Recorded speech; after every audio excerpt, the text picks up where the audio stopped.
मेरे अपने इस लाइव मोटिवेशनल शो में। आशा करता हूं कल के टॉपिक को आपने पसंद करा होगा। दोस्तों, एक कहानी से आज एक शुरुआत करूंगा। इसका एक हिस्सा मैंने आपको गोल सेटिंग के दौरान सुनाया था, उसी को आगे कंटिन्यू करना चाहूंगा।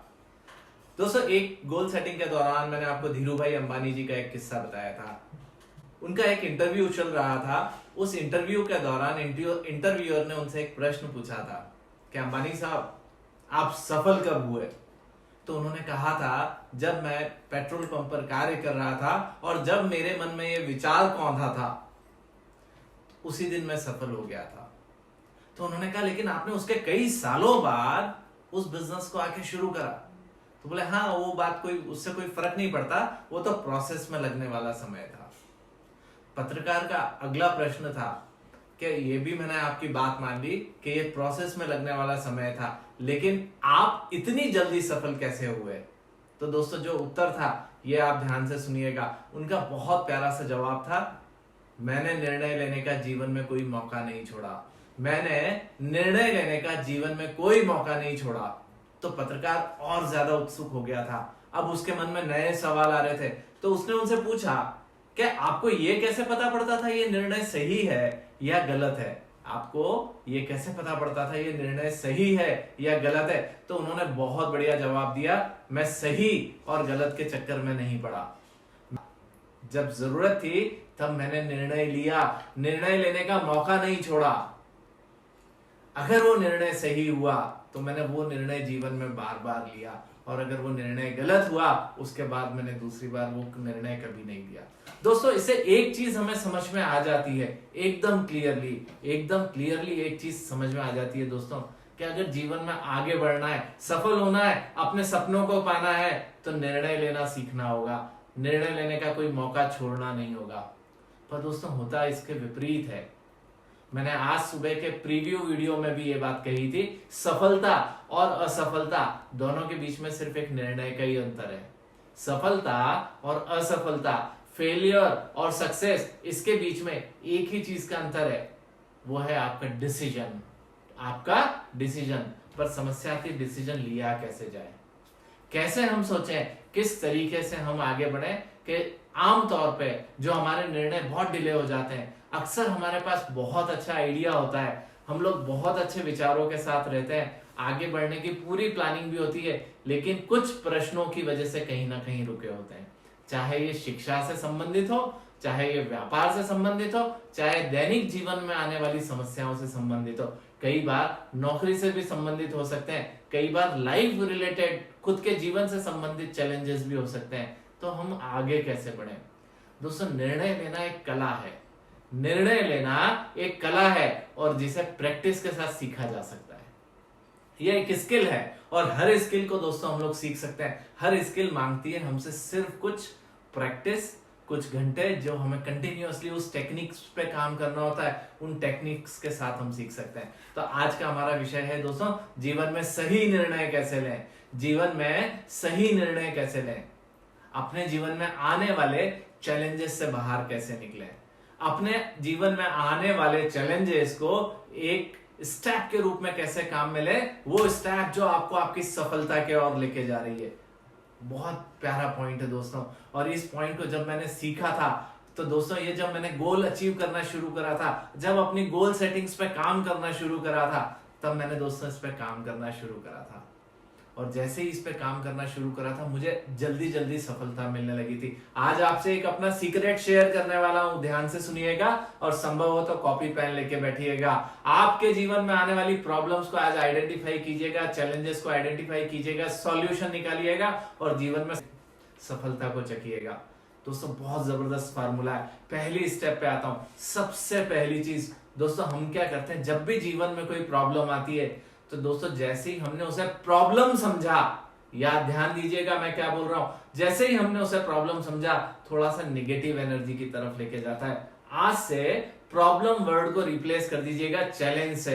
हमारे जीवन में चैलेंज आ सकते हैं और चैलेंज को जैसे ही बात करते हैं दोस्तों, तो हमें एनर्जी मिलती है उससे फाइट करने के लिए। हमें अपने अंदर से जोश आता है, मोटिवेशन आता है कि मैं जीत जाऊंगा, आई कैन डू दिस, मैं कर दूंगा, मैं पार पा जाऊंगा। तो दोस्तों, आज से पहला काम करना है, प्रॉब्लम को रिप्लेस करना है चैलेंज से। सबसे पहली चीज प्रॉब्लम नहीं बोलना है, चैलेंज बोलना है। क्योंकि जब आप प्रॉब्लम बोलते हैं सडनली आपकी एनर्जी डाउन होती है, लेकिन आप जैसे ही चैलेंज बोलते हैं आपको एनर्जी आती है। तो थोड़ा सा चीजों को देखने के नजरिए को चेंज कीजिएगा। दूसरी बात, जब हमारी लाइफ में कोई चैलेंज आता है तो हम क्या करते हैं, उस पर मंथन करना शुरू कर देते हैं। और जब हम उस पर मंथन करना शुरू करते हैं दोस्तों, तो हम लोग अपने दिमाग के अंदर उस प्रॉब्लम को अनलिमिटेड साइज का बना देते हैं। वो बढ़ती ही जाती है, एक साथ बहुत सारी चीजों से कनेक्ट होती रहती है, हम उसे डिफाइन नहीं कर पाते हैं। तो जब भी आपको किसी चीज का सॉल्यूशन निकालना हो, थोड़ा सा समय अपने खुद के साथ निकालिए। सोच के बैठिए कि आज मैं इस पे प्रॉब्लम को, इस चैलेंज को सॉल्व करने के लिए बैठा हूं। बैठ जाइए, एक अकेले में शांत कमरे में बैठ जाइए, अपना पेन ले लीजिए, एक कॉपी ले लीजिए। दोस्तों ये सारी टेक्निक आपके लिए तब काम करेंगी जब आप इन टेक्निक्स पे काम करेंगे। तो ये सारी टेक्निक्स आप रोज अगर सुन के छोड़ देंगे तो ये चीजें आपके जीवन में कभी बदलाव नहीं ला पाएंगी। बदलाव लाना है तो इन वीडियोस को बार बार देखिएगा, इन वीडियोस को बार बार देखिएगा, और जब इस पे काम करेंगे आप तो ये टेक्निक्स आपके लिए काम करेंगी। तो पहली चीज आपको करना है, थोड़ा सा शांत माहौल में बैठ जाइए, एक अपना डायरी पेन रखिए जो आपके साथ हमेशा रहना चाहिए, जो आपका ग्रोथ प्लान का काम करेगा। उस पर अपनी प्रॉब्लम को डिफाइन कीजिए, उस पर लिखिए कि आप किन चैलेंजेस के बारे में चिंतित हैं, आप किसका सॉल्यूशन निकालना चाहते हैं। क्योंकि क्या होता है दोस्तों, जब हम सिर्फ सोच सोच के काम करते हैं तो वो चीज दिमाग में बढ़ती जाती है, लेकिन जब आप कॉपी पेन पे डिफाइन कर देते हैं तो उसकी सारी एक साइज डिफाइन हो जाती है कि हमारे जीवन में किस किस तरीके से असर करने वाली है। दूसरा काम करना है, जब आप लिखें तो उसको क्लियरली लिखें, आप उसको क्लियरली लिखें, डिटेल में लिखें, क्योंकि हमें इसी पर एनालाइज करना है। जो लिखा है, हम उन विचारों को एनालाइज नहीं करेंगे, जो हमने कॉपी पे जो चैलेंजेस लिखे हैं हम उसको एनालाइज करेंगे। जब हम उसको एनालाइज करेंगे तो एकदम क्लियर होना चाहिए। इससे आपने क्या करा, जब आपने क्लियरली डिफाइन कर दिया तब हम लोग सेकेंड स्टेप की तरफ जा सकते हैं। दोस्तों सेकेंड स्टेप और मजेदार है। अब आपने क्या करा, आपके चैलेंजेस को डिफाइन कर दिया, आपने आपकी प्रॉब्लम को डिफाइन कर दिया। अब आपको उसके कॉजेस पे विचार करना है। आपके जीवन में ये जो सिचुएशन आई है इसके कारण क्या है, पॉसिबल रीजंस क्या हो सकते हैं। एग्जैक्टली हमें नहीं पता है, पर पॉसिबल रीजंस क्या हो सकते हैं। क्योंकि जब दोस्तों हम लोग रीजंस को जब एनालाइज करते हैं तो कई बार हमें अपने ही निगेटिव्स, हमारे जीवन के वो पहलू सामने आते हैं जो कहीं ना कहीं हमसे ही कोई छोटी मोटी चूक हुई होती है। तो जब आप कॉज एनालिसिस करते हैं तो जीवन में नए चैलेंजेस आने की संभावना कम हो जाती है। कॉज एनालिसिस करना बहुत जरूरी है। तो आप क्या करें, सारे पॉसिबल कॉजेस को एक लिस्ट के दौरान उसमें लिख लें, सारे पॉसिबल कॉजेस को आप उसमें एक लिस्ट के दौरान लिख लें। इसके बाद आपको करना है, जब आप लिस्ट में लिखेंगे तो आपको रीजन समझ में आना शुरू होंगे कि आपके जीवन में ये चैलेंज आया क्यों था। आपको रीजन समझ में आना शुरू होंगे कि आपके जीवन में ये चैलेंज आया क्यों था। जब आप दोस्तों रीजन आप समझेंगे तो आपको सही दिशा में सोचने का मौका मिलेगा। अभी हमने 2 स्टेप्स करी। पहली, हमने उस प्रॉब्लम को चैलेंज से रिप्लेस करा, इसी का पहले का सेकंड पार्ट, हमने उसको क्लियरली डिफाइन करा। डिफाइन करने के समय उसे डिटेल में लिखा जिससे सारी रीजन समझ में आए। दूसरी स्टेप में हमने उसके कॉजेस को आइडेंटिफाई करा। आप प्रॉपर रीजंस को अंडरस्टैंड करेंगे। जब आपने रीजंस को अंडरस्टैंड करा, इट मींस आपकी सोचने की दिशा एकदम सही हो गई। थर्ड स्टेप है, इस चैलेंज का आपको सॉल्यूशन नहीं मिला तो आपकी लाइफ में क्या कॉन्सिक्वेंसेस आएंगे। हमें यह भी क्लियरली पता होना चाहिए कि अगर हमें सॉल्यूशन नहीं मिला तो हमारे क्या क्या नुकसान हो सकते हैं, चाहे वो रिलेशन से रिलेटेड हो, चाहे वो फाइनेंस से रिलेटेड हो, चाहे वो सेल्फ डेवलपमेंट से रिलेटेड हो, या वो हमारी एजुकेशन से रिलेटेड हो। क्लियरली कॉन्सिक्वेंसेस पे विचार करने की जरूरत है दोस्तों, क्योंकि जब हम लोग कॉन्सिक्वेंसेस पे विचार करते हैं तो हमें इसका भी कुछ बेनिफिट मिलता है। कॉन्सिक्वेंसेस पे विचार करेंगे तो उससे रिलेटेड दूसरे चैलेंजेस हमारे विचार में आ सकते हैं, हमारे सामने आ सकते हैं, तो हम प्रायोरिटी डिसाइड कर सकते हैं। मान लीजिए आप रिलेशनशिप के किसी इशू पे सोच रहे थे, अब आपने कॉन्सिक्वेंसेस पे सोचा तो आपको समझ में आया कि यार अगर इसको इस ढंग से सॉल्व करूंगा तो मेरी पढ़ाई भी डिस्टर्ब हो सकती है, मेरी एजुकेशन भी डिस्टर्ब हो सकती है। अब आपको प्रायोरिटी डिसाइड करनी है, आपके लिए वो रिलेशनशिप वाले इशू को सॉल्व करना जरूरी है या आपके लिए आपकी एजुकेशन को सॉल्व करना जरूरी है। प्रायोरिटी बना पाते हैं तो आपको सारे कॉन्सिक्वेंसेस को भी लिख के डिफाइन करना है।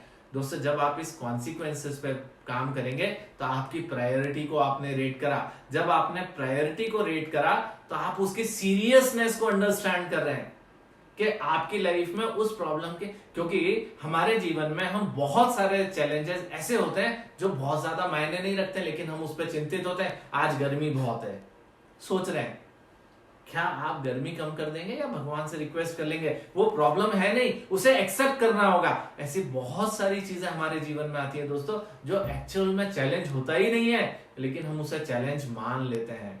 हमें ऐसी चीजों से बचना होगा, उसके लिए उसकी सीरियसनेस को अंडरस्टैंड करना होगा, उसकी प्रायोरिटी को अंडरस्टैंड करना होगा, उसकी कॉन्सिक्वेंसेस को अंडरस्टैंड करना होगा।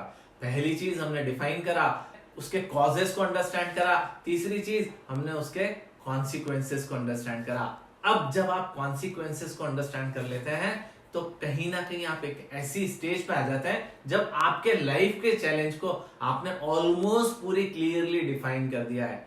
अब जरूरत है इवैल्यूएशन की।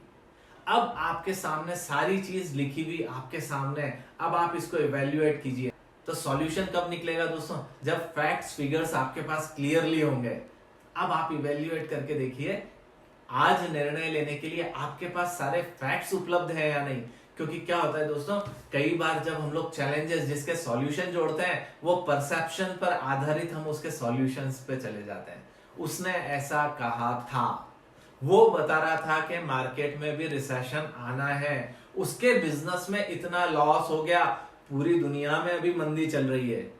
दोस्तों क्या आपने इसको एनालाइज करा? हो सकता है मंदी हो, लेकिन आपका प्रोडक्ट ऐसा हो जिसमें ना हो, आप ऐसी सर्विसेज की फील्ड में हो जिसमें अपॉर्चुनिटी है। तो एक चीज, जब आप सॉल्यूशन ढूंढने भेजें तो आप एक बार इवैल्यूएट करके देखिएगा कि निर्णय लेने के लिए जरूरी जो भी फैक्ट्स हैं, जो भी फिगर्स हमें चाहिए, वो आपको पता है या नहीं। अगर वो नहीं पता है, आप उस चैलेंज के सॉल्यूशन को थोड़ा सा डिले कर दीजिएगा। मैं पहले फैक्ट्स एंड फिगर्स को फाइंड आउट करूंगा। मैं जिस प्रॉब्लम का, जिस चैलेंज का सॉल्यूशन आज ढूंढने बैठा हूं, मैं उससे रिलेटेड सारे फैक्ट्स एंड फिगर्स को पहले सर्च करूंगा। दोस्तों जब आपके पास फैक्ट्स एंड फिगर्स भी हो जाएं तो नेक्स्ट स्टेप है बेनिफिट्स क्या होंगे। अगर मान लीजिए आपको आपकी प्रॉब्लम का सॉल्यूशन मिल गया, आपको आपके चैलेंज से बाहर आने के लिए स्टेप्स नजर आ गए, तो उसके बेनिफिट्स क्या होंगे। अब आप सारे बेनिफिट्स भी लिख लीजिएगा दोस्तों। ये जो बेनिफिट्स हैं आपको सही सॉल्यूशन ढूंढने के बाद एक्शन लेने के लिए मोटिवेट करेंगे। क्योंकि अभी हम सॉल्यूशन कॉपी पे ढूंढ रहे हैं, कॉपी पे सॉल्यूशन मिल जाने से जीवन में से दूर नहीं होगा, कॉपी पे सॉल्यूशन मिल जाने से जीवन से दूर नहीं होगा। तो आपको जीवन से अगर बाहर निकालना है तो रोज एक्शन लेने होंगे। उस एक्शन लेने के लिए हमें मोटिवेटिंग फैक्टर चाहिए। मोटिवेटिंग फैक्टर दोस्तों हमें यहां से मिलेगा। तो अब जब मोटिवेटिंग फैक्टर को आप इस पे सर्च आउट करेंगे तो उसको क्लियरली पिक्चराइज करके देखिएगा कि अगर आपके जीवन में से एक प्रॉब्लम हट गई तो जीवन कितना सुहाना होगा। उस सुहानेपन की एक पिक्चर बनाइएगा, उस पिक्चर को अपनी आंखों के सामने रखिएगा, विजुअलाइज कीजिएगा। जब भी आप दिन का एक्शन शुरू करते हैं एक बार उस प्यारी सी पिक्चर को देख के घर से निकलिएगा, आपको एक्शन लेने में मजा आएगा दोस्तों। बेनिफिट्स को पिक्चराइज कीजिएगा, उस एंजॉयमेंट को फील कीजिएगा कि वो सफलता अगर आपको मिल गई तो आप कैसे होंगे। तो एक बार हम लोग क्विक रिवाइज कर लेते हैं। पहली चीज हमने करी थी, अपनी प्रॉब्लम को क्लियरली कॉपी में डिफाइन करके एक साइज में लेके आए थे। प्रॉब्लम को रिप्लेस करा था चैलेंज से, चैलेंज को डिफाइन करा था कॉपी में क्लियरली, जिससे उसकी साइज फिक्स हो गई थी। फिर हमने उसके कॉजेस को आइडेंटिफाई करने की कोशिश करी थी, क्या क्या रीजंस हो सकते हैं जिसकी वजह से ये हमारे जीवन में आए। हमने रीजंस को समझा, इससे हमें सही दिशा में सोचने का मौका मिला। फिर हमने अपने कॉन्सिक्वेंसेस को सोचा। मान लीजिए ये प्रॉब्लम अगर हमारे जीवन से हम दूर नहीं करते हैं, इस चैलेंज को हमारे जीवन से दूर नहीं करते हैं, तो क्या क्या कॉन्सिक्वेंसेस होंगे। हमने उन कॉन्सिक्वेंसेस को आइडेंटिफाई करा, उससे हम अपनी प्रायोरिटीज को बना पाए। और जब हमारे सामने प्रायोरिटीज आ गई तो हम अपने चैलेंज की सीरियसनेस को समझ पाए। दोस्तों अब हमारे पास एक खाका हो गया था, तो हमने उसको इवेल्युएट करके देखा इसके ऊपर निर्णय लेने के लिए क्या मेरे पास सारे फैक्ट्स एंड फिगर्स मौजूद हैं? नहीं है। तो चैलेंज को एक साइड रखा, पहले फैक्ट्स एंड फिगर्स पे काम करा। जब हमारे पास सारे फैक्ट्स एंड फिगर्स आ गए तब चैलेंज को लिया, और अब दोस्तों हम नेक्स्ट पॉइंट पे आए हैं, उसके बेनिफिट्स पे सोचा। अगर ये चैलेंज हमारे जीवन से दूर हो गया तो इसके बेनिफिट क्या होंगे। अब क्या करना है दोस्तों, अब सारे पॉसिबल सॉल्यूशंस को, जैसे प्रॉब्लम को, चैलेंज को हमने कॉपी में क्लियरली डिफाइन करा था, अब सारे पॉसिबल सॉल्यूशंस को आप कॉपी में लेके आइए। जब आप लाएंगे तो आप अल्टरनेटिव्स पे विचार कीजिएगा। एक सॉल्यूशन ये हो सकता है, अच्छा दूसरा क्या हो सकता है, दूसरे को डिफाइन कीजिएगा। तीसरा क्या हो सकता है, उसको डिफाइन कीजिएगा। तो दोस्तों होगा क्या, आपके पास 5 to 6 मिनिमम सॉल्यूशंस बन जाने चाहिए। तब तक विचार करते रहिए क्या सॉल्यूशन आपके लिए काम करेगा, उस पर अभी विचार करने की जरूरत नहीं है। पॉसिबिलिटीज क्या है, अभी हमें सारी पॉसिबिलिटीज को निकालना है। मिनिमम जब आपके पास 5 या 6 सॉल्यूशन आ जाए, एक बार 6 सॉल्यूशन को पढ़ के देखिएगा, उसको कंसोलिडेट करके देखिएगा, क्या इनमें से कोई एक सॉल्यूशन आपके काम का बन पा रहा है। अगर मान लीजिए उस पर एक्शन लेना पड़ते हैं तो आपके पास सारे रिसोर्सेस मौजूद हैं, आप उन एक्शंस पे काम करने के लिए कितने कंफर्टेबल हैं, आपकी डिपेंडेंसी किसी और के ऊपर तो नहीं है, आप उस पर रेगुलरली अगर काम करेंगे तो आपकी लाइफ में कोई और चीज तो डिस्टर्ब नहीं हो रही है। थोड़ा सा कंसोलिडेट कीजिए, हो सकता है 5 या 6 में से किसी 2 या 3 सॉल्यूशन को मिला के कोई नया सॉल्यूशन बने। अभी भी ये फाइनल सॉल्यूशन नहीं है।